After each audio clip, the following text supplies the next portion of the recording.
Hello everyone, कैसे हैं आप लोग? होप तो अच्छे हों। Let's start. मैं जायसवाल सर आप सभी का टेक्निकल क्लासेस के ऑनलाइन प्लेटफॉर्म पे वेलकम करता हूं। मैं आप लोगों को Bihar polytechnic civil engineering 6th semester के अंदर आप लोगों को डिजाइन ऑफ स्ट्रक्चर पढ़ाने वाला हूं। डिजाइन ऑफ स्ट्रक्चर एक और नाम से जाना जाता है जिसे रेनफोर्स्ड सीमेंट कंक्रीट भी बोलते हैं। इस सब्जेक्ट की अगर मैं बात करूं तो इस सब्जेक्ट में बेसिकली आप लोग सीखेंगे कि एक बिल्डिंग के अंदर जो मेंबर्स हैं जैसे कि बीम, कॉलम, स्लैब, फाउंडेशन और अलग अलग तरह के टी बीम, जैसे ब्रिज में यूज किया जाता है टी बीम, ये सारे स्ट्रक्चर बनाना सीखेंगे आप लोग। इसमें मेनली आपको डिजाइनिंग न्यूमेरिकल के साथ डील करना है, ठीक है। अब मैं बता रहा हूं कि डिजाइन ऑफ स्ट्रक्चर को आरसीसी भी बोला जाता है, रेनफोर्स्ड सीमेंट कंक्रीट भी बोला जाता है। तो यहाँ पे ये जो रेनफोर्स्ड है, इस वर्ड का मतलब क्या है? जस्ट इस वर्ड का मतलब अगर मैं बताऊं तो इस वर्ड का मतलब होता है स्ट्रेंथन, टू स्ट्रेंथन, किसी को मजबूती देना।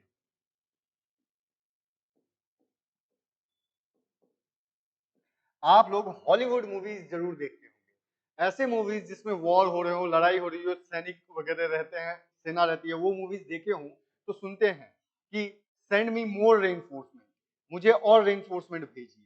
ये क्या मतलब है? क्या उन्हें स्टील चाहिए होता है? क्या मांग रहे होते हैं?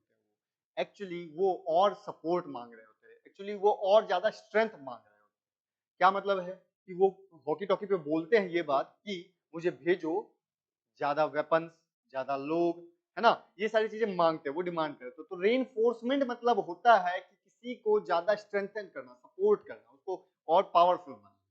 तो यहाँ पे रेनफोर्स सीमेंट कंक्रीट का मतलब ये है कि कुछ ऐसा चीज इस सीमेंट कंक्रीट में दूं कि ये और ज्यादा मजबूत हो। अब आपको रेनफोर्स सीमेंट कंक्रीट का मेन मतलब आपको समझ में आया होगा, थोड़ा ब्रॉडली आइडिया हुआ।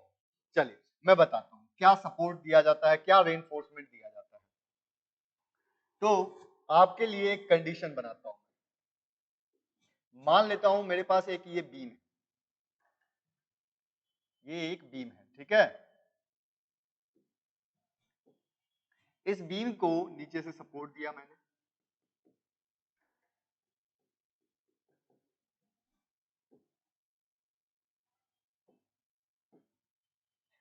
और इसके ऊपर लोड दिया।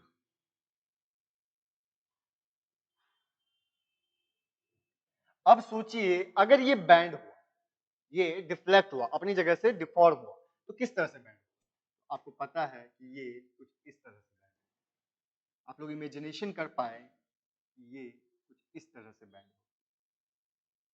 होगा कि नहीं? Exactly exactly. आप फील कर पा रहे होंगे कि अगर ये बीम बैंड होगा तो कुछ इस तरह से शेप ले लेगा, है कि नहीं? और अगर आप ध्यान से देखें कि ये शेप क्या है, अगर आप ध्यान से देखें कि ये शेप क्या है कि ऊपर की तरफ सारे मॉलिक्यूल्स अंदर की ओर जा रहे कि नहीं? दोनों साइड से सारे मॉलिक्यूल्स अंदर की ओर जा रहे हैं, और नीचे की तरफ से सारे मॉलिक्यूल्स बाहर की तरफ जा रहे हैं। किस तरफ जा रहे हैं? बाहर की तरफ। आपको फोकस करना होगा, थोड़ा ध्यान से समझना होगा। आसानी से पता चल रहा है कि ऊपर के मॉलिक्यूल्स अंदर की तरफ, नीचे के मॉलिक्यूल्स बाहर। क्या हो रहा है? ये ऊपर की तरफ कंप्रेसिव नेचर का फोर्स लगा रहा है और नीचे की तरफ से टेंसाइल नेचर का फोर्स लगा रहा है। क्या लगा रहा है? टेंसाइल नेचर का फोर्स लगा रहा है। और जब भी ऐसा कुछ हो तो आपको इस मटेरियल के बारे में जानना पड़ेगा। ये किस चीज से बना हुआ है? ये बना हुआ है अभी के कंडीशन में, क्योंकि मैं पढ़ा रहा हूं आपको design of structure reinforce cement concrete, तो ये जो बीम बना है ये बना है किससे? कंक्रीट से। कंक्रीट मतलब cement plus sand plus aggregate का मिक्सचर जो होता है वो क्या होता है? कंक्रीट। और क्योंकि ये सारी चीजें जिससे ये कंक्रीट बना है वो नेचर वाइज एक ब्रिटल मटेरियल है। क्या है? Brittle material.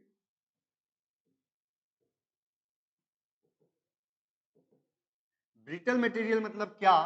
कि ब्रिटल मटेरियल मतलब ये कि आप अगर उसको खिंचाव वाला लोड देंगे, टेंसाइल लोड देंगे तो वो टूट जाएगा, ब्रेक हो जाएगा, और वहीं कंप्रेसिव वाला लोड देंगे तो वो और ज्यादा अच्छा बिहेव करेगा, सेम एग्जैक्टली कंक्रीट के साथ भी होता है।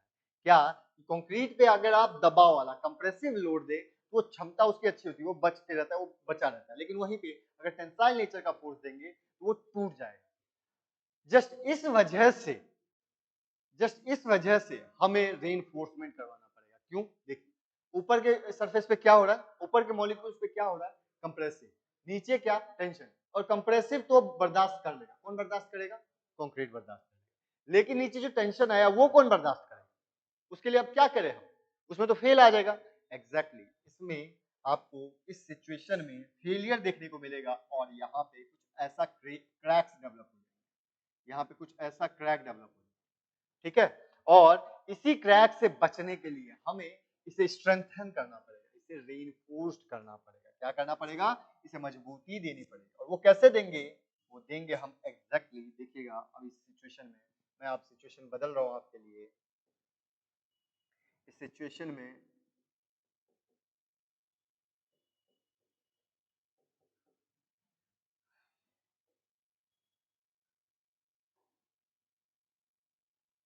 स्टील लाके दे दूंगा। क्या लाके दूंगा, एक स्टील लाके दे दूंगा। यहाँ पे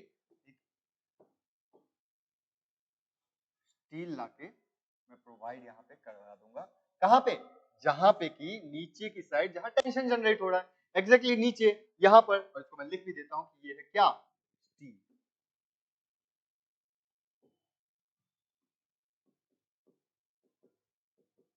तो अगर मैंने स्टील दिया, अब कैसा बिहेवियर होगा, अब ऐसा बिहेवियर होगा कि ये टेंसाइल नेचर का है, तो स्टील भी जो है वो खिंच जाएगा। स्टील जो है एक डक्टाइल मटेरियल, यहाँ पे कंक्रीट जो है ब्रिटल मटेरियल है, और स्टील जो है वो एक डक्टाइल मटेरियल है। क्या है, डक्टाइल मटेरियल। और डक्टाइल होने की वजह से अगर मैं इस पे खिंचाव वाला फोर्स, टेंसाइल नेचर का फोर्स दूं, तो ये खींचेगा, बढ़ेगा, है ना, लेकिन ये टूटेगा नहीं।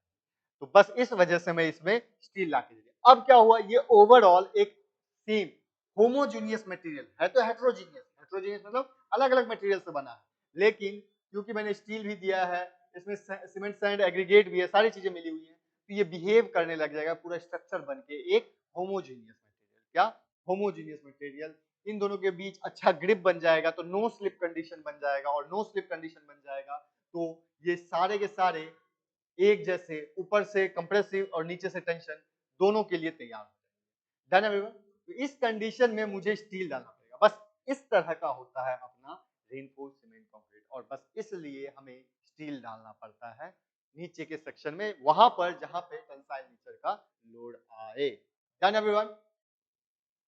तो ये मेन बेसिक प्रिंसिपल है आपका कि स्टील क्यों डलता है और रेनफोर्समेंट की क्या जरूरत होती है। ठीक है, अब इतनी बात आपको समझ में आ गई कि सर आरसीसी क्यों बेसिकली डाला जा रहा है।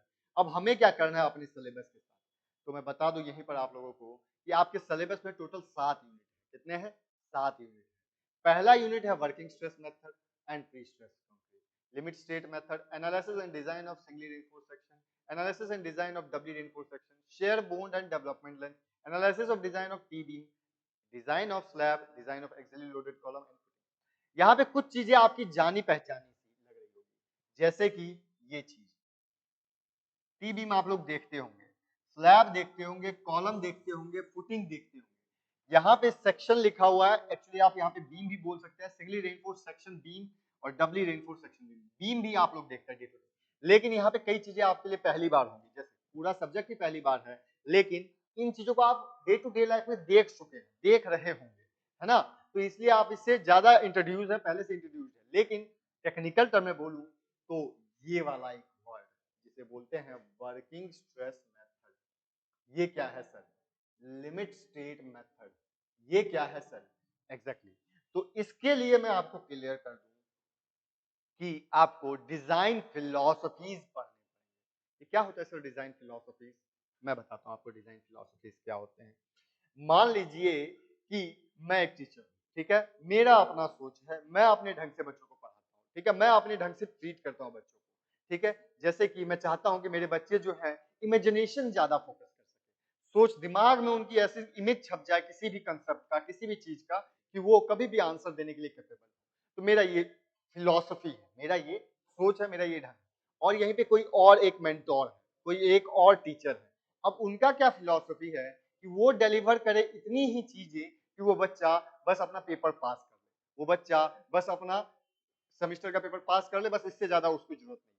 तो अब आपका सोच ये होना चाहिए कि आप किसे प्रेफर करेंगे, कौन सा फिलॉसफी ज्यादा आपके लिए अच्छा है। ऐसा वाला फिलॉसफी जिसमें माइंड में इमेज छपे, नॉलेज बढ़े, फ्यूचर में मुझे काम आए, या ऐसा वाला फिलॉसफी जिसमें बस पेपर पास करने के लिए कंटेंट दिया जाए, पेपर पास हो जाए, दैट्स ऑल।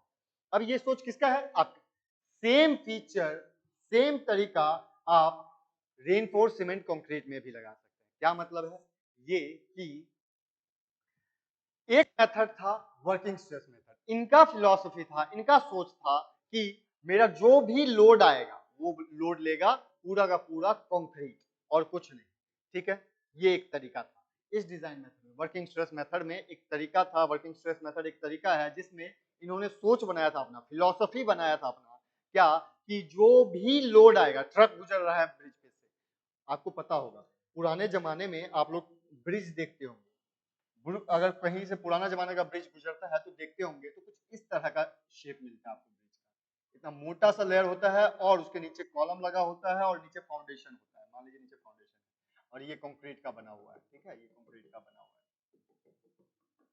और वहीं आज के ब्रिज की बात करूं तो आज का ब्रिज कैसा दिखता है आपको? एकदम पतला सा लेयर होता है कि नहीं? और नीचे जो है ये फिक्स्ड होता है, ऊपर से आपका कोई भी व्हीकल आराम से गुजर सकता है कि नहीं? एग्जैक्टली। तो ये क्या फर्क है? बस डिजाइन फिलॉसफी का है। एक चाहता है कि पूरा का पूरा मटेरियल दे दूं, ठोक दूं वहां पे और उसके ऊपर लोड डाल दूं, ठीक है, और वो आराम से बियर कर लेगा। एक मेथड था वर्किंग स्ट्रेस मेथड। और एक नया लेटेस्ट मॉडल है जो कि एलएसएम है, लिमिट स्टेट मेथड।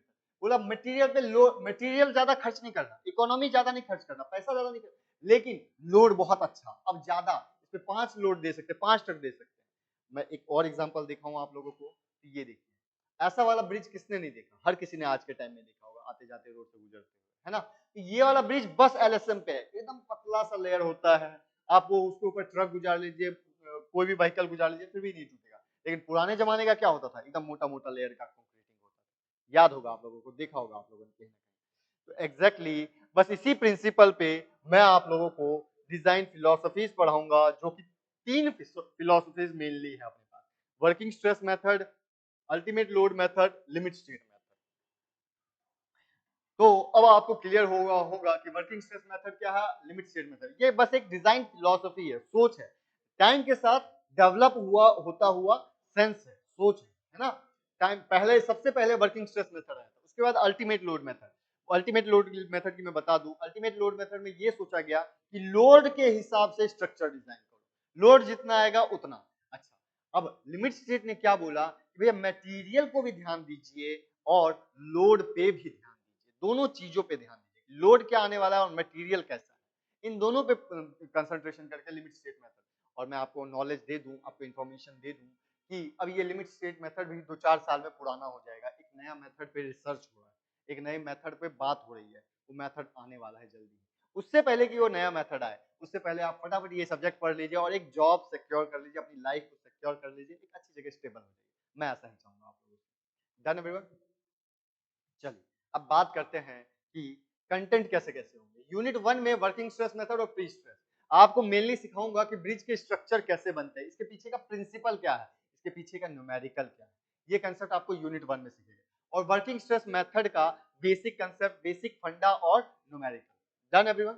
अच्छा, यहीं पे मैं बात करूं working stress method, pre stress, यहाँ पे बेसिक फंडा मैं बताऊंगा, लेकिन वर्किंग स्ट्रेस मेथड पे ज्यादा इन डेप्थ मैं लेके नहीं जाऊंगा। क्यों? क्योंकि सिलेबस में साफ साफ मेंशन है कि आपको लिमिट, यूनिट 2 के बाद देखिए सबके आगे लिखा है LSM, LSM, LSM, LSM, LSM, LSM, मतलब लिमिट स्टेट मेथड। हर बार आपको एलएसएम से ही पढ़ना है, वर्किंग स्ट्रेस मेथड सिर्फ और सिर्फ एक जगह लिखा है। तो मैं वर्किंग स्ट्रेस मेथड को थोड़ा सा कवर करवाऊंगा, न्यूमेरिकल भी करवाऊंगा, इसके ऊपर न्यूमेरिकल भी करवाऊंगा, कंसेप्ट भी बताऊंगा, सारी चीजें कर दूंगा, लेकिन पूरा डिटेल हम इस टॉपिक को ही कवर करेंगे, सबसे ज्यादा टाइम हम इसी को देंगे। Done everyone? एलएसएम को देंगे। ठीक है, ये तो यूनिट 1 की बात है।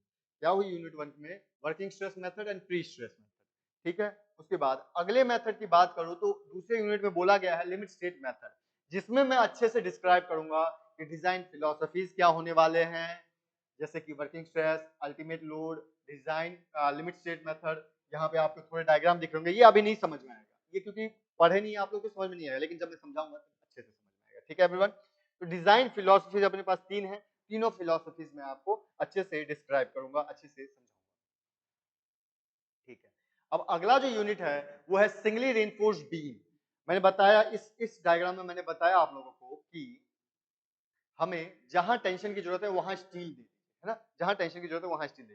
तो एग्जैक्टली बस इसी बात पे बेस्ड है आपका यूनिट नंबर 3। यूनिट नंबर 3 बस इसी बात पे बेस्ड है कि मुझे टेंशन नीचे आ रहा था, कंक्रीट की क्षमता नहीं है, तो वहां पे रेनफोर्समेंट दूंगा, स्टील दूंगा, और कहां दूंगा, बस नीचे के साइड। देख रहे हैं यहाँ लिखा हुआ है tension zone, compression zone. Compression zone में कोई स्टील नहीं और टेंशन जोन में स्टील, रेनफोर्समेंट, स्ट्रेंथ देने के लिए रेनफोर्समेंट डाल दिया गया। ठीक है, तो इस तरह की बात होगी हमारे इस यूनिट में। इसका पूरा डिजाइन प्रोसीजर, बीम का विड्थ क्या होना चाहिए, कितना नंबर ऑफ सरिया लगेगा, है ना, कितने नंबर ऑफ रेनफोर्समेंट लगेंगे, ये सारी बातें, कितना डाया होना चाहिए, कितनी स्पेसिंग होनी चाहिए, सारी चीजें हम इस यूनिट में इस बीम के बारे में बस सीखेंगे और कुछ नहीं, सिर्फ बीम के बारे में। Done everyone. उसके बाद अगले यूनिट में बताऊंगा analysis and design of doubly reinforced section. इसके लिए आपको मैं एक बार ये इमेज दिखा दूं, ये देखिए, analysis and design of doubly reinforced section में आप लोगों को दो तरह की बीम दिखेंगी, दो तरह के रेनफोर्समेंट दिखेंगे, एक नीचे के साइड, एक ऊपर के साइड। ये क्या हुआ देखिएगा, सिंगली रेनफोर्स में मैंने बोला बस नीचे टेंशन जोन में, है ना, टेंशन जोन में आपको देना है रेनफोर्समेंट, लेकिन डबली में ऊपर कंप्रेशन जोन में नहीं।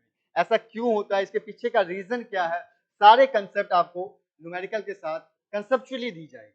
हमारे साथ जुड़े रहिए, बस आपको कंसेप्चुअली सारी चीजें दी जाएंगी कि क्यों पड़ा ये 3 ऊपर के साइड, जबकि कंक्रीट तो है वहां पर, कंक्रीट तो लेने की क्षमता है उसके पास, फिर भी क्यों।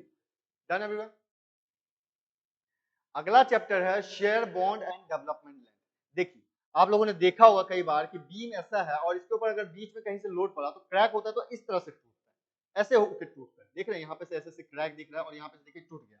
ये आखिर क्यों टूटा, इसके पीछे क्या रीजन थी, स्टील डाला हुआ है अंदर फिर भी टूटा है, क्यों टूटा है, बस इसके पीछे शेयर चैप्टर रीजन है, शेयर स्ट्रेस रीजन है। शेयर स्ट्रेस अगर आप समझते हैं, शेयरिंग स्ट्रेस होता है टेंजेंशियल स्ट्रेस, अगर टेंजेंशियल स्ट्रेस समझते हैं आप तो आपको ये पूरा चैप्टर समझ में। अच्छा, मैं यहीं पे एक और चीज आपको ऐड करना चाहता हूँ, क्या ऐड करना चाहता हूँ कि ये जो सब्जेक्ट्स है ना, आरसीसी और स्टील, इन सब के पीछे बस और बस सोम का कंसेप्ट है। जैसे कि मैं बताऊं, सिविल इंजीनियरिंग, सिविल इंजीनियरिंग में एक कंसेप्ट चलता है कि भैया स्ट्रक्चर फीचर से है आप, स्ट्रक्चरल डिपार्टमेंट से आप, या इन्वायरमेंटल डिपार्टमेंट से है आप, या प्लानिंग डिपार्टमेंट से है आप, इस तरह की बातें चलती हैं। तो स्ट्रक्चरल डिपार्टमेंट से जो आदमी जुड़ा रहता है उसका जो पकड़ है, उसका जो अप्रोच है, उसका जो फील्ड है, वो कौन कौन से सब्जेक्ट है, वो है सोम से, स्ट्रेंथ ऑफ मटेरियल।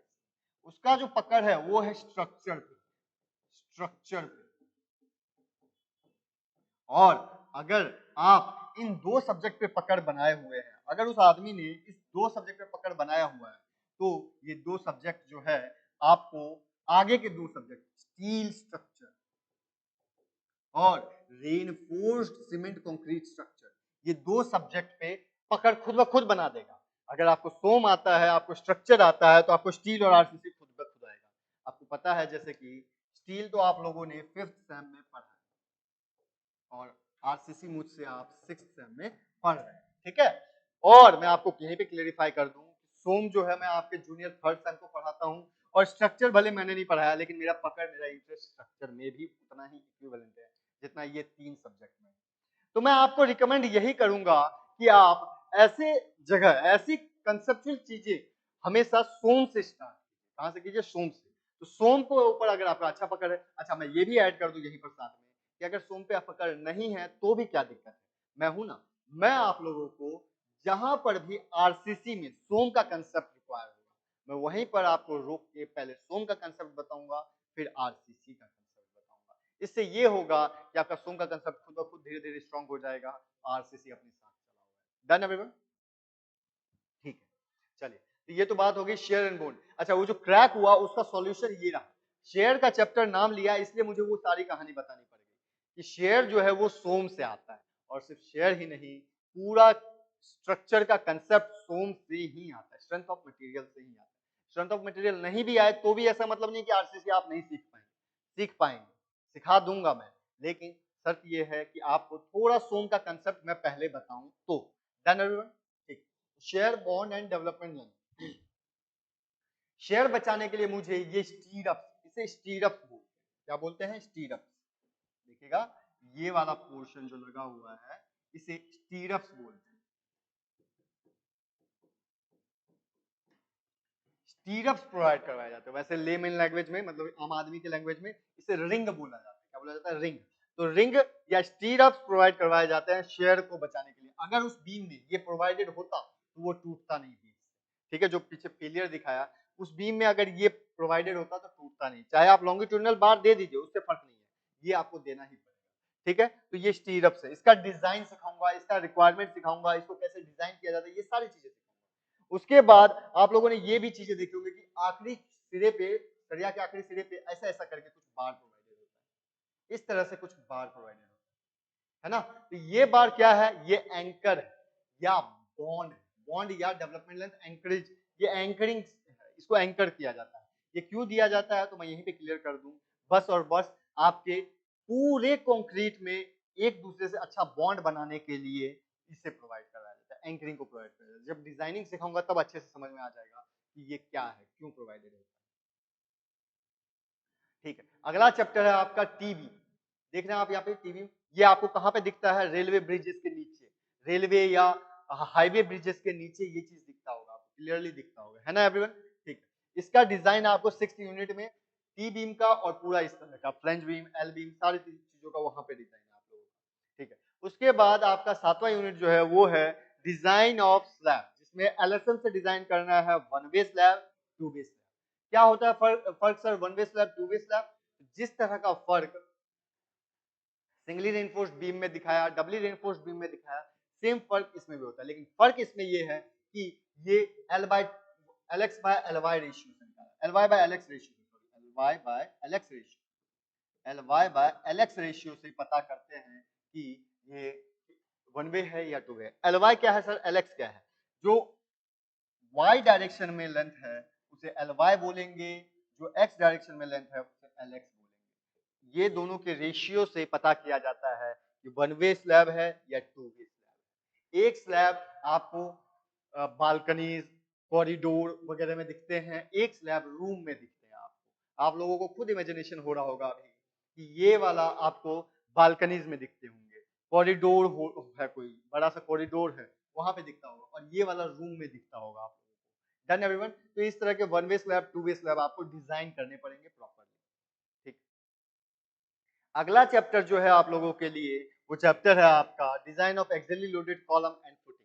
कॉलम में आपको प्रॉपरली कॉलम डिजाइन सिखाऊंगा, और साथ में ये फुटिंग दिख रहा है कि इन दोनों, ये सरिया कितने का यूज है, ये जो बार है इसका डाया क्या है, ठीक है, इसकी स्पेसिंग क्या है, सेंटर टू सेंटर स्पेसिंग क्या है, ठीक है, और कितनी रिक्वायरमेंट है, कितना परसेंटेज है, ये सारी बातें मैं कहां से सिखाऊंगा? इस चैप्टर से सिखाऊंगा। और मैं यहीं पे एक और चीज ऐड कर दूं अब आप लोगों के लिए, लास्ट में है लेकिन लीस्ट नहीं है, ये बहुत ही इंपॉर्टेंट कंसेप्ट है कि मान लीजिए कि आप एज अ डिजाइनर बन गए, आपने देख लिया, सब कुछ समझ लिया, लेकिन आपसे पूछा जाए अभी के टाइम में कि बताओ बाबू कि स्लैब है या कॉलम है, कम से कम कितना रेनफोर्समेंट, कितना कम से कम स्टील डलवा सकते हैं, बता सकते हैं आप क्या? मैं पूछूं एक क्वेश्चन कि मैक्सिमम रेनफोर्समेंट परसेंटेज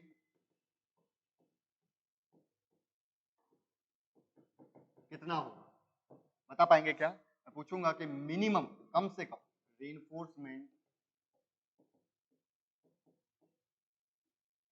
परसेंटेज कितना होगा, पता चलेगा क्या? नहीं पता चलेगा। कैसे पता चलेगा? ये सारी बातें, ये सारी बातें आईएस कोड 456 2000 से पता चलेगा। तो कहना ये है कि ये वाला कोड जो है आपको रखना है पूरे डिजाइन ऑफ स्ट्रक्चर में, क्योंकि आप लोग इंडिया में हैं, हम लोग इंडियन में, इंडिया या किसी भी कंट्री में होंगे तो हमें यहाँ का रूल रेगुलेशन फॉलो करना पड़ेगा, और रूल रेगुलेशन बनाया गया है इंडियन गवर्नमेंट के थ्रू, इसलिए हमें इंडियन स्टैंडर्ड का कोड 456/2000 जो कि रेनफोर्स सीमेंट कंक्रीट के लिए डिजाइन किया गया है, आरसीसी के लिए डिजाइन किया गया है, रेनफोर्स सीमेंट कंक्रीट स्ट्रक्चर के लिए डिजाइन किया गया है। इसको पढ़ना पड़ता है और इसी के थ्रू ये सारे क्वेश्चन के आंसर मिलते हैं कि maximum reinforcement, minimum reinforcement, spacing, dia, ये सारी बातें, पूरी डिजाइन प्रोसीजर्स इसी से सीखते हैं। तो ये कोड प्रिंट आउट करवा सकते हैं, मोबाइल में पीडीएफ के फॉर्म में रख सकते हैं, लेकिन हर एक स्टूडेंट के पास ये वाला पीडीएफ होना चाहिए और मैं जो भी पढ़ाऊंगा पूरे यूनिट में इसी कोडल प्रोविजन से पढ़ाऊंगा, इसी के रिकमेंडेशन के अनुसार पढ़ाऊंगा, इसके बाहर की चीजें कुछ नहीं पढ़ाऊंगा। ठीक है एवरीवन।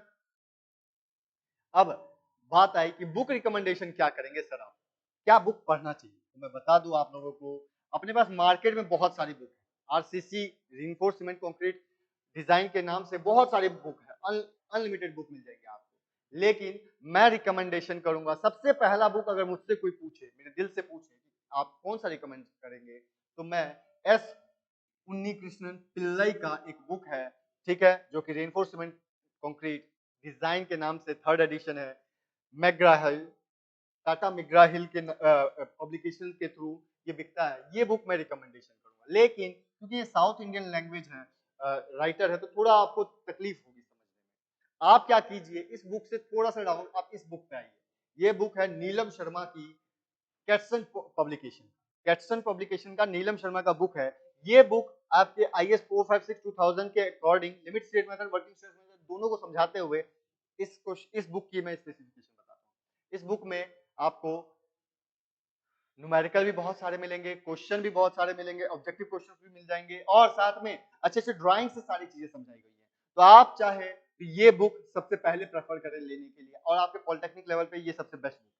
इस बुक से हटके कुछ क्वेश्चन नहीं फंसते, ठीक है। और बाद बाकी ये अगर अच्छे लेवल में कल के दिन जाके आप बीटेक मास्टर्स कुछ कर रहे हैं स्ट्रक्चर से, तो आपके लिए ये सारे बुक तो मस्ट, ठीक है। बीसी पुरमिया का बुक है मेरे पास, एस उन्नीकृष्ण पिल्लई का है, ठीक है, नीलम शर्मा का, इन सब में से आप कोई भी बेस्ट बुक आप चूज कर सकते हैं, लेकिन मेरा रिकमेंडेशन रहेगा आप पॉलिटेक्निक वालों के लिए कि ये वाला बुक आप प्रेफर करें। डन एवरीवन, होप तो क्लियर हुई होंगी सारी बातें।